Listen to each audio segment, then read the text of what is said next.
Hello అండి. నేను ఎంత నాన్ వెజ్ లవర్ అయినా గానీ, ప్రతిరోజు నాన్ వెజ్ తినాలంటే నా వల్ల కాదు. సో, అప్పుడప్పుడు బ్రేక్ ఇవ్వడానికైతే ఇలాంటి పప్పు రెసిపీస్ అయితే ట్రై చేస్తుంటాను. సో, ఈరోజైతే నేను పచ్చిమిర్చి పప్పు చేస్తున్నాను. సో, పచ్చిమిర్చి పప్పులోకి ఏమేమి కావాలో మీరు కూడా చూసేయండి.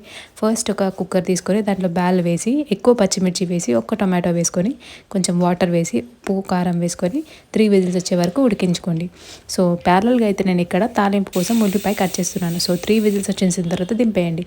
ఇక్కడ నేను తాలింపు కోసం వెల్లుల్లిపాయ, ఉల్లిపాయ అలానే పోపు దినుసులు తీసుకున్నాను. సో, ఈరోజైతే నేను కొత్తగా ఫస్ట్ టైం అయితే కొంచెం హింగ్ యాడ్ చేద్దామని చెప్పి హింగ్ అయితే తీసుకున్నాను అనమాట. సో, పప్పు రుబ్బేసిన తర్వాత స్టవ్ మీద ఒక ప్యాన్ పెట్టుకొని దాంట్లో ఆయిల్ వేసుకొని ఉల్లిపాయలు, వెల్లుల్లిపాయలు అలానే కరివేపాకు అండ్ పోపు దినుసులు వేసుకొని అవన్నీ కొంచెం చిటపట్లాడే వరకు వెయిట్ చేయాలి. సో, ఆనియన్స్ లైట్గా కలర్ చేంజ్ అయ్యేటప్పుడు మనమైతే హింగ్ యాడ్ చేస్తామన్నమాట. నేను ఫస్ట్ టైం ట్రై చేస్తున్నాను. సో, ఎలా ఉంటుందో అనుకున్నాను కానీ అదిరిపోయింది.